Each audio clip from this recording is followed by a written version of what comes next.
Every person throughout history has the same goal: to first fulfill the human need to survive, to feel secure in that survival, to co-create love and belonging, to develop self-esteem, to discover our gifts and develop those gifts, to bring value, to bring superabundance to ourselves and others by expressing that gift and basking in that abundance, to reach for something greater than the human ego, greater than ourselves, and serve something more, something transcendent. These are the needs that every human has had throughout history and has today. And once these needs are fulfilled, to move beyond needs to fulfilling preferences, right? A preference to have fun in this way, a preference to create beauty, truth, goodness in another way. And it's important to understand that all human beings eventually iterate towards beauty, truth, and goodness on their path to conscious, sustainable fun. In the hierarchy of values, the value of sacrifice, to make sacred by enduring pain, right? The value of suffering in order to achieve a goal, the value of freedom in order to discover, to learn, to grow, the value of growth so that we can increase our power, the value of power so we can increase our freedom, the value of freedom so we can increase our individuality. All values converge on conscious, sustainable fun. We want to be successful so that we are more powerful. We want to be more powerful so that we can find out who we are authentically and honor that. Right? We want to find who we are authentically so that we can pursue our ideals, right? And while most ideals, most values are in service to higher values and higher ideals, they all meet in a crescendo of conscious, sustainable fun. You need to ask why somebody wants to be powerful. Because it's more fun to be powerful than to be powerless. You need to ask why somebody wants to be free. Because it's more fun to be free than not to be free.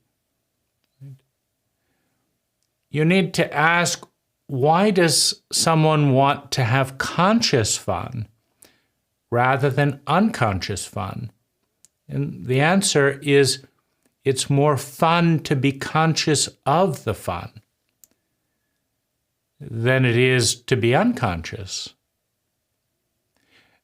You need to ask, why does someone want mastery of conscious fun rather than sometimes having conscious fun, sometimes not, and having no awareness of when the next disaster, when the next fun is going to happen? Why does someone want mastery in the art of conscious fun? Because it's more fun to have mastery, to be able to create as much fun as we want, when we want, right? Understanding the steps. It's more fun to be masterful in the art of conscious, sustainable fun. And why do we want sustainable fun rather than unsustainable fun? because sustainable fun is more fun than unsustainable fun.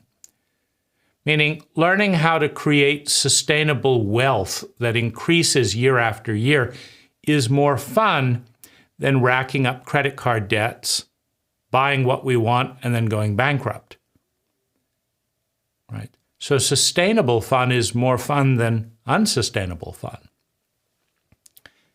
The only thing that doesn't really need, or that becomes doesn't need an outer reason, or that refers to itself, is fun itself.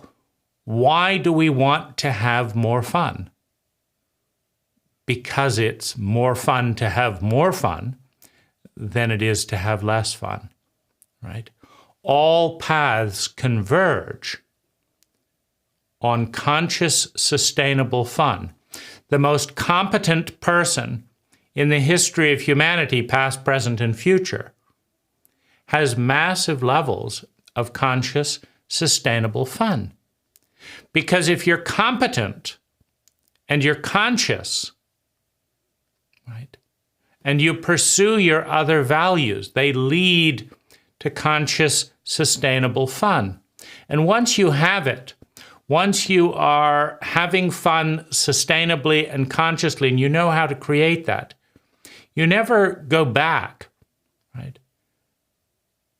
It's like someone who's a good car mechanic and knows how to build a really strong, safe, powerful car. They never say, nah, let's get one of those crappy cars that stalls, that doesn't go fast, that wastes a lot of gas, and that is shitty to drive. Let's have one of those, right? Once you have competence, you never go back. Once you have conscious, sustainable competence, you never go back. Because it's more fun to create conscious, sustainable fun than it is not to. Right? Right. When the competence is low, or the competence is middling, right, there will be average territory where you know how to have conscious, sustainable fun in that territory. But then you're going to hit a bump in the road, an unknown, and the middling competency can't navigate in that territory, right? And so the fun collapses and the fear rises with pain, right? When you have low competency and you go into the unknown, you experience pain, you experience shock, you experience trauma, right? If you're competent and you go into the unknown, you don't. If you're competent, or if you're middling competent and you go into the known, you may experience success. But whenever you're middling competent and you go into the unknown, there is going to be a certain percentage of the time when pain happens, when trauma happens. And because we know that, fear elevates, because all fear is fear of pain. All pain is a symptom of incompetence. There isn't a single person choosing between conscious, sustainable fun and pain that says, oh, I'd rather have the pain. Now, when you have unconscious, unsustainable fun versus pain, right, then you have things like no pain, no gain, right? You've got to go into the pain and do tough stuff to get through because you don't have the competence to have conscious, sustainable fun, right? If you put on a lot of weight with sugar and high starch and dairy, for example, that's a good recipe for putting on lots of weight, right? Eat and drink lots of sugar. Eat only refined starches and wash it down with milk and cheese. And if you consume large quantities of that, you will get fat, right? Now, in getting fat, that's not the goal of a competent person. The goal is not, I want to get fat. The goal may be, I want to mask my feelings, I want to numb out some of my painful thoughts, and I don't have the skill to do it in a more competent way. So I do have the skill to eat pizza, though, and I always, those bad feelings, they go away after I eat a whole pizza, right?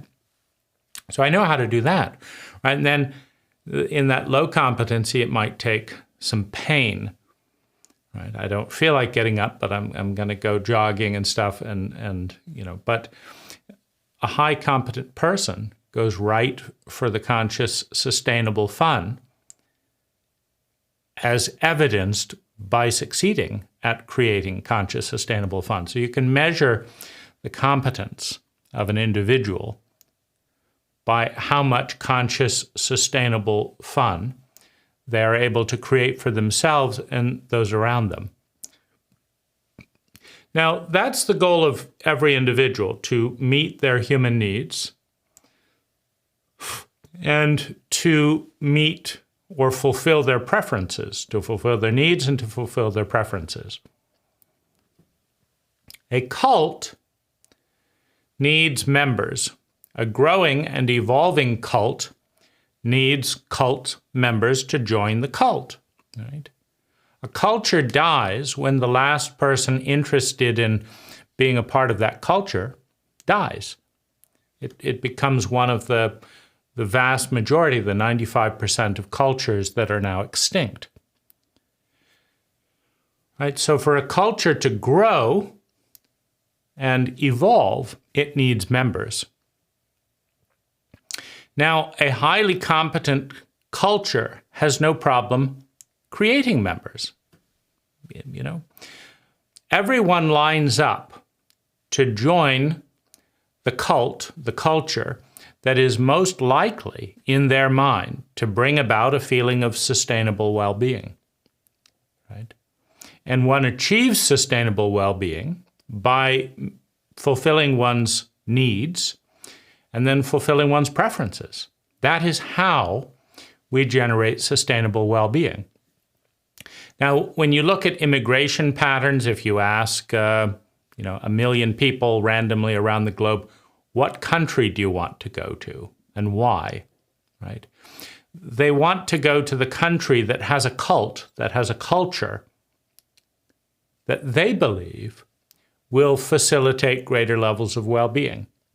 Now, as culturally illiterate members of a wide variety of cults, as psychologically illiterate members of a wide variety of cults, we may be wrong, meaning low competency cults produce low competency individuals or cult members who, as a result of being low competency, cannot effectively choose their own personal culture, their own patterns of thinking, feeling, speaking, doing, and being, and those of their cults, right? They can't choose that.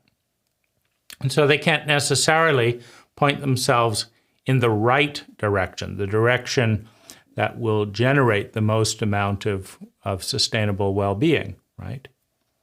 For example, materialist cults produce people that value material, things, money, more than anything else. And so if you ask a member of a materialist cult, where do they want to live, where do they want to be? They want to live, they want to be where it's easiest to get things and have more things. And if you say, well, do you care if that's a lonely cult? A materialist doesn't care if there's high levels of loneliness there, but there's low levels of loneliness over here.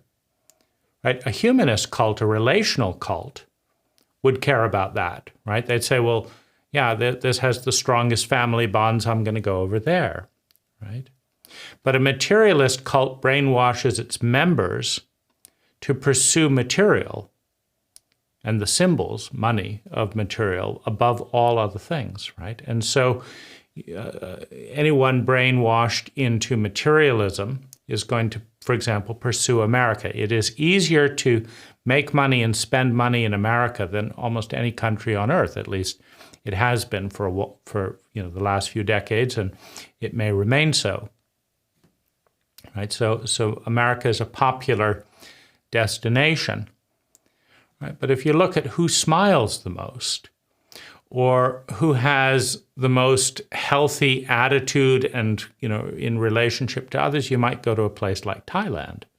You might dream of that, right? Because it's highly competent at navigating friction, at creating courtesy, at creating warmth, right? Creating a tremendous amount of beauty and relaxation. So if you want to rank the intelligence of a cult, of a culture, you have to look at the efficiency with which it meets the needs of its members and the efficiency with which it facilitates its members pursuing preferences. So how do we measure that? Well, first of all, we look at what percentage of the population in a cult, in a culture, has met its need to survive, right? And we give that, and then we say what percentage of the population, what percentage of that cult's members have met its need to be secure in that survival, right? So in the United States, let's say 95%, 99% of the people in it, somewhere in there, are surviving. And perhaps 30% of Americans are secure in their survival, right? They're not anxiously worried about money and stuff.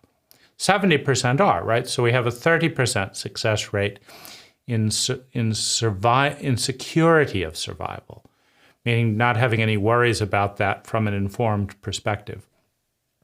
Then we look at love and belonging, and we say, how many Americans have fully met their need for love and belonging?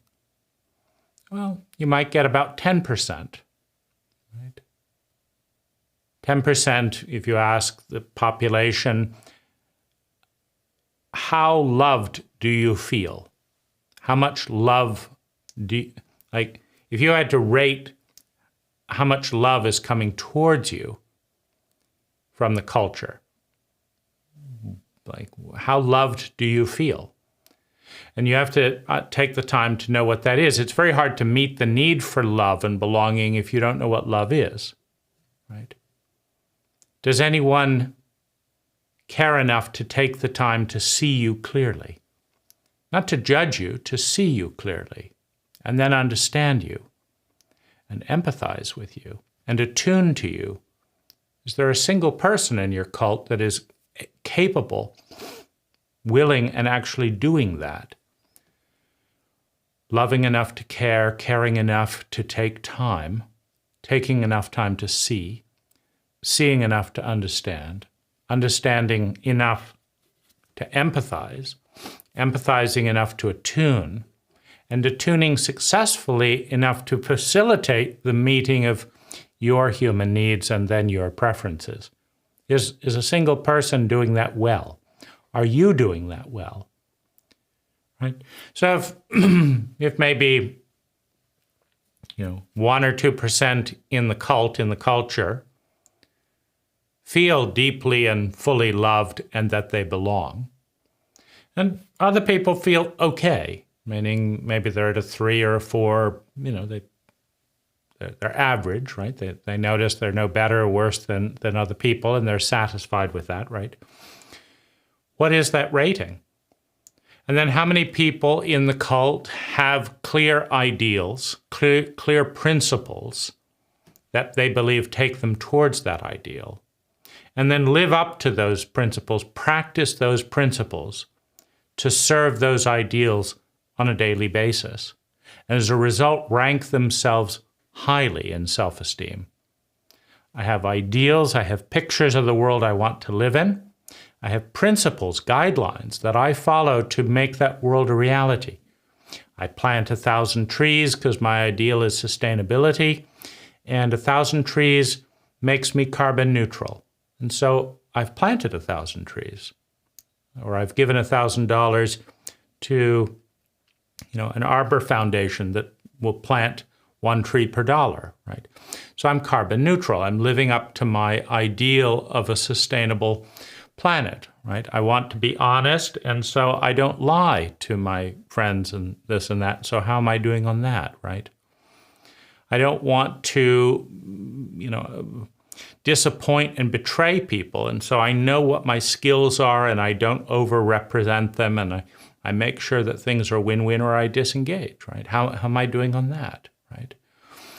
And, I want to live in a trustworthy world.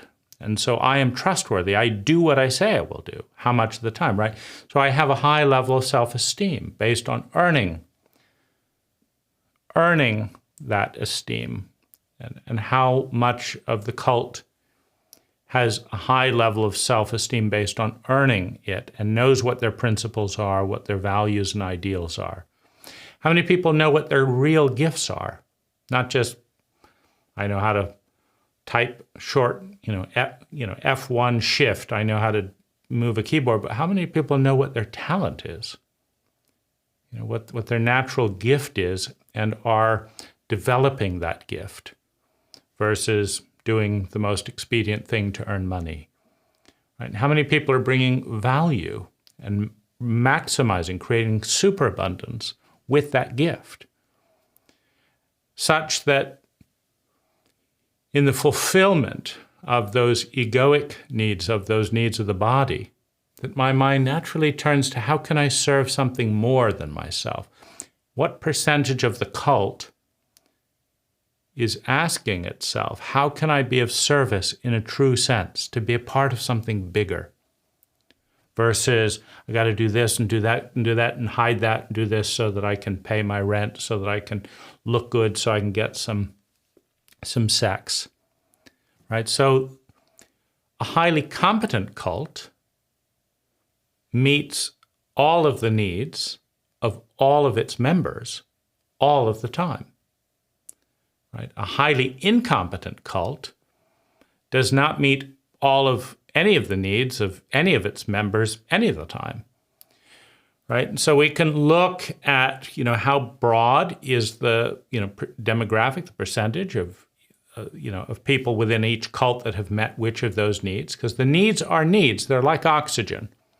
They're human needs to be a human being, not a human animal. Just surviving is enough to be an animal, right? But without love and belonging, you are an animal, a rational, highly cerebral reptile,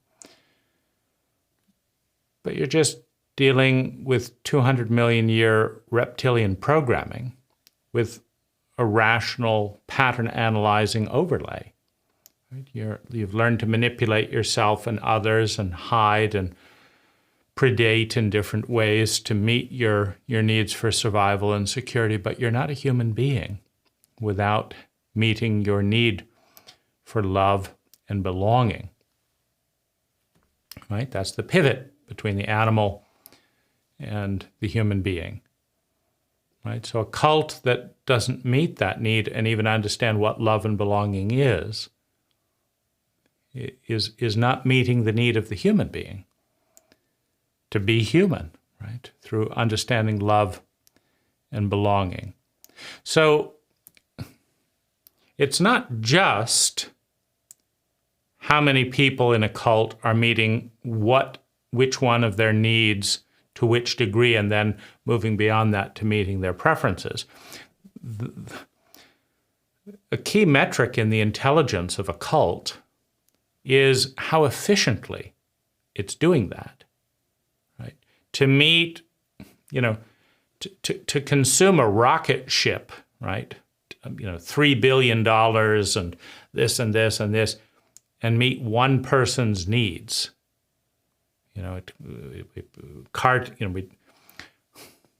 We spent 1 million gallons of fuel. We brought 10 tons of steel. We did this. We did that. There were 300 slaves hard at work who didn't want to be there and were not at all happy, whether they were showing up out of fear and guilt or whether they were actually in chains. Not such a big distinction. But, through all this effort, one person met their needs, right? Versus another cult, right, that teaches the art of ecology, the art of relating, right, the art of sustainability, and manages to create a human being while consuming desert rather than rainforest, right? What if a cult produced more forest for each person that was born than existed before by moving into the area that was formerly desert, right? And reclaiming that, right? Well, that's obviously a more ecologically efficient culture per person. But, right, imagine a culture that could meet the human needs of each person for $5,000, that all of the needs of all of its people were met for $5,000 a year, versus another cult that couldn't even meet the needs of its people with $1 million a year per person, right? So obviously the one that can do it at a lower cost of energy is far more graceful, far more intelligent, far more sustainable than the one that can do it with an enormous cost of time, money, and natural resources. So this is how you measure the intelligence of a culture. Just to recap, all human beings have needs in a hierarchy of human needs. And once those needs are fulfilled, all human beings have preferences. A culture exists to unlock the synergistic possibilities of individuals in a network formation, in a pattern that makes it 1,000 times more efficient to meet the needs of a cult member than doing it alone. Right? And the intelligence of that cult is measured by how efficiently it meets the needs and then preferences of all of its members in the form of time, money, and natural resources. Right. So an intelligent cult produces intelligent cult members and recruits, right? Recruits intelligent cult members, right? To its ranks, right? To join its network, right? And those cultures grow. Those cultures expand and continue to evolve. They're part of the minority that make it, at least for a time.